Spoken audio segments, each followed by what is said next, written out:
Hey, what's going on, flight simmers? My name is Roro and welcome to this video where we are talking about Sim Update 6 12 hours later. Now before we do get into the video, I just want to announce the giveaway which we have been doing over the past week. So a massive congratulations to Connor, very well deserved, and we hope to see you in the sim at Gatwick sometime soon.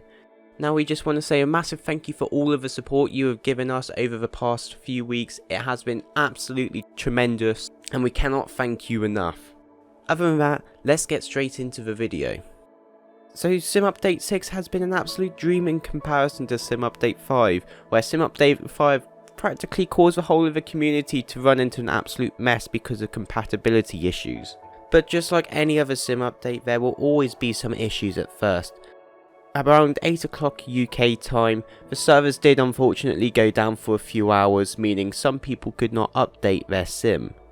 But after those issues were fixed, which they were done very quickly in all fairness, everything seemed to be working just the way it expected to.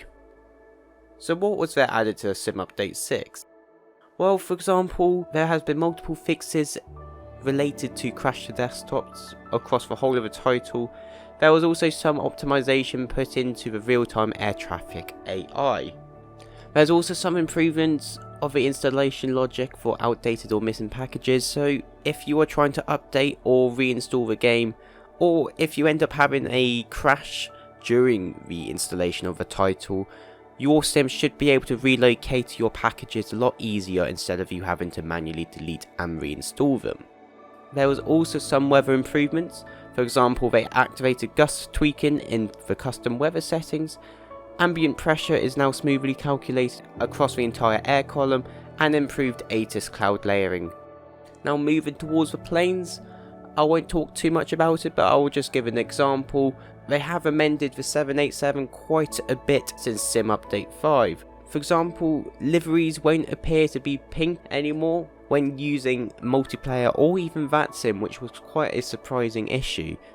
They also fixed the limited steering angle on the ground for the 787 and they increased it up to 70 degrees, both positive and negative. They also fixed the inverted elevator control causing the 787 and A320 to crash to the ground. But if you would like to read more about the aircraft fixes, then make sure you do click on the link in the description where it goes into great detail.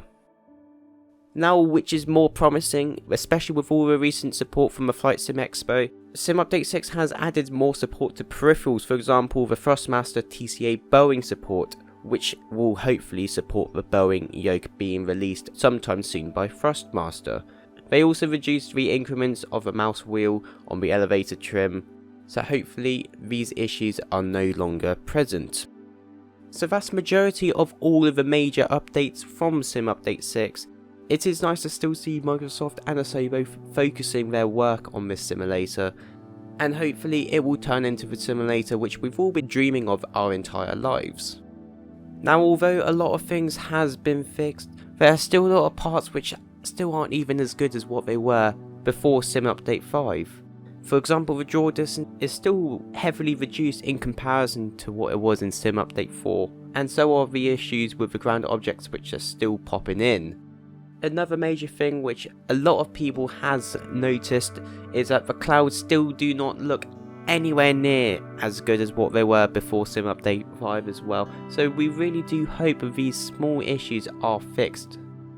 For example, like I said before, if you want to read about all of the issues which are still current, then make sure you do click on that link below, which will explain all of the small and individual issues which we did not touch on because it is an absolutely massive list. Other than that, we hope you enjoyed this video, so make sure you do click on that like, subscribe, and also ding on that notification bell because it does really help us and this channel. But thank you guys for watching. My name is Rovo, and you have been watching Information Alpha.